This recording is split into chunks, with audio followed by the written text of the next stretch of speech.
కేసీఆర్ గారు తెలంగాణ తేకుంటే వీళ్ళు ముఖ్యమంత్రి అయ్యేవాళ్ళు గారు, జాతీయ పార్టీకి అధ్యక్షులు అయ్యేవాళ్ళు గారు. వీళ్ళు అనేక సందర్భాల్లో కేసీఆర్ గారి వల్లనే తెలంగాణ వచ్చింది, అందరిని ఐక్యం చేసింది కేసీఆర్ అనేక మీడియా సమావేశాల్లో మాట్లాడారు. కానీ ఇవాళ కేసీఆర్ గారిని తిట్టడం తప్ప, కేసీఆర్ గారిని బదనాం చేయడం తప్ప ఇలాంటి స్కీమ్ లేదు. నేను ఒక మంత్రి మాట్లాడుతూ దేశానికి తెలంగాణ పథకాలు ఆదర్శంగా నిలిచినవి అన్నారు. తెలంగాణ స్కీమ్లన్నీ ఆదర్శంగా నిలిచినవి. మరి ఏం స్కీమ్లు? కేసీఆర్ గారు పెట్టిన స్కీమ్లే కదా. రైతు బంధు కావచ్చు, ఇంటింటికి నల్ల కావచ్చు, ఆరోగ్య అన్ని స్కీమ్స్ మీవేమున్నాయి? మీ స్కీమ్సా? హైడ్రా స్కీమ్ నుంచి దేశానికి ఆదర్శంగా అయిందా? గొర్రెలకు 3 లక్షల రూపాయలు అకౌంట్లు వేస్తామని ఎగ్గొట్టింది ఆ స్కీమ్ ఏమన్నా మీకు ఆదర్శంగా అయిందా? ఎన్నో హామీలు ఇచ్చారు కదా, ఏ ఒక్క హామీ నెరవేర్చినందుకు అది దేశానికి ఆదర్శంగా అయిందా? అబద్ధపు గ్యారంటీలతో ఎక్కడ లేనటువంటిది ఈ దేశంలో మొట్టమొదటిసారిగా ఫస్ట్ కర్ణాటకలో గ్యారంటీల పేరు మీద అధికారంలోకి వచ్చింది. ఏ గ్యారంటీ లేదు, ఏం లేదు. అక్కడ కర్ణాటక దివాలా తీసింది. సేమ్ పక్కన ఉన్నటువంటి తెలంగాణకు కూడా గ్యారంటీలని, బాండ్ పేపర్లని సంతకాలు పెట్టి ఎవరు కూడా బాండ్ పేపర్ల సంతకాలు పెట్టి గ్యారంటీలు అని చెప్పి ఒక్కొక్క గ్యారంటీ ఒకరు సిద్ధరామయ్య గ్యారంటీ, రాహుల్ గాంధీ గ్యారంటీ, సోనియా గాంధీ, ప్రియాంక గాంధీ, ఖర్గే ఒక గ్యారంటీ. దేశంలో ఉన్నటోళ్ళందరినీ పట్టుకొచ్చి పెద్ద పెద్దలను పట్టుకొచ్చి ఒక గ్యారంటీలను, డిక్లరేషన్స్ను అమలు చేస్తామని చెప్పి ఇలా అధికారంలోకి వచ్చి ఏ ఒక్క హామీ నెరవేర్చకపోగా ఇంకా మోసం చేస్తున్నారు.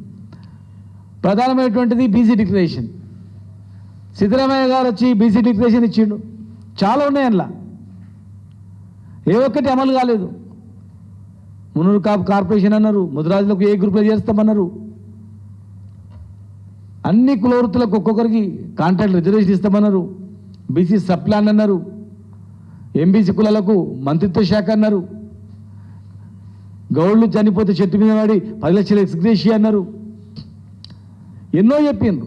రజకులకు, నాయ బ్రాహ్మణులకు, విశ్వ బ్రాహ్మణులకు ఒక్క హామీ నెరవేర్చలేదు. 42% ఇస్తామన్నారు. సరే ఇది ఒకటన్నా నెరవేర్తా అనుకున్నారు.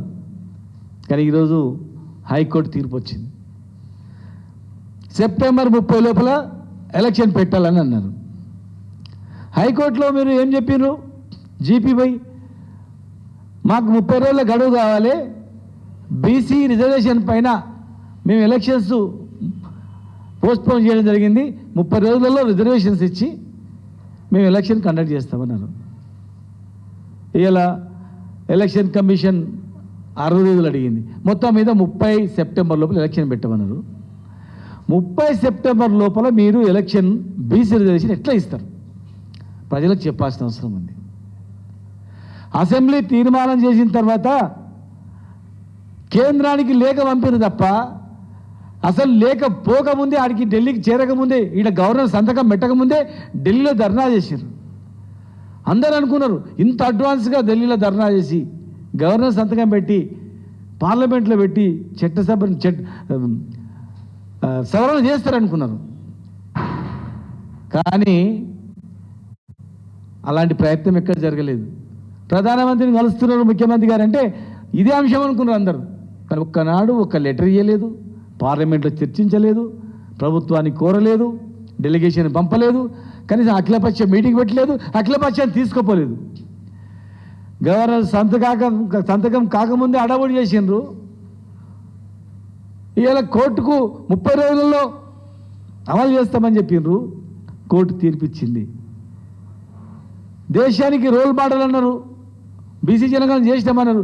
ఎక్కడ కూడా మహిళలు ఎంతమంది, పురుషులు ఎంతమంది, జిల్లాల వారీగా, మండలాల వారీగా, గ్రామాల వారీగా ఎక్కడ కూడా జాబితా తయారు చేయలేదు, పబ్లిక్ చేయలేదు. ఉన్న సంఖ్యను తక్కువ చేసి చూపించారు. ఎస్కేఎస్ సర్వేలో 51% ఉంటే దాన్ని కుదించారు. ముస్లింలకు సంబంధం లేకుండా 51% ఉంటే కుదించారు, తక్కువ చేసి చూపించారు. అయినా సరే 42% ఇస్తామన్నారు. కానీ అని ఎదురు చూస్తాం.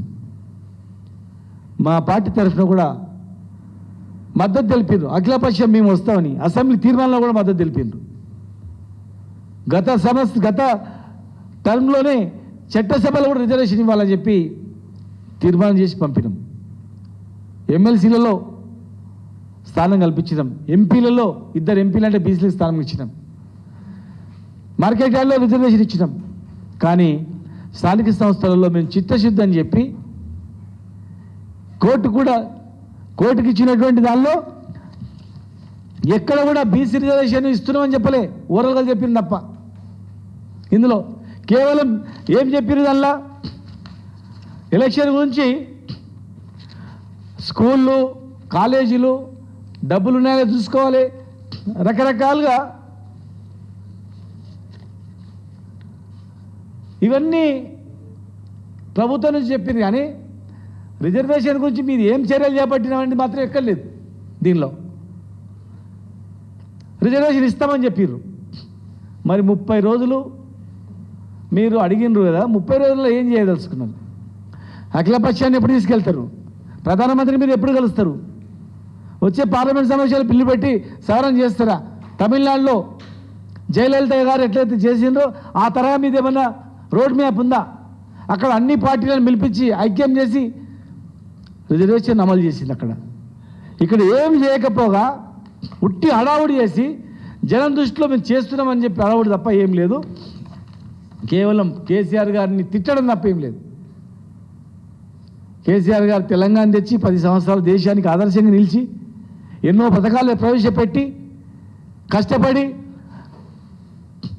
దేశంలోని అగ్రస్థానంలో పంటలు పండించే వరి పంటలో మొదటి స్థానం నిలిపించి ఇంటింటికి మంచినీళ్ళు ఇచ్చి బడుగు బలహీన వర్గాల వాళ్ళకు 1000 గురుకులాలు ఏర్పాటు చేసి విదేశీ విద్యను 20 స్కీమ్ పెట్టి ఎన్నో పథకాలు ఏర్పాటు చేస్తే ఉన్న కేసీఆర్ కిట్ తీసేసిండ్రు. రైతు చనిపోతే డబ్బులు ఇవ్వకుండా రైతు బీమా ఖతం చేసిండ్రు. ఇలా నీళ్ళ గురించి మాట్లాడుతూ ఉన్నారు.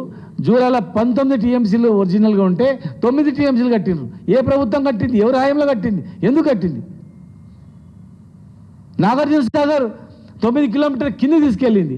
అదే పైన ఉంటే 2 నల్గొండ మామనార్ జిల్లాలు బాగుపడేటివి. అది ఎవరి హయాంలో జరిగింది?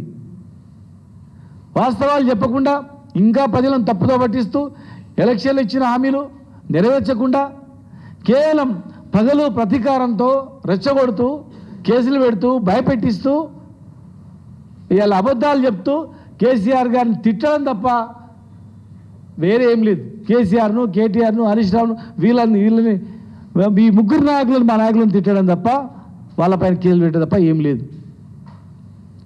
దయచేసి ఇచ్చిన హామీలు నెరవేర్చండి.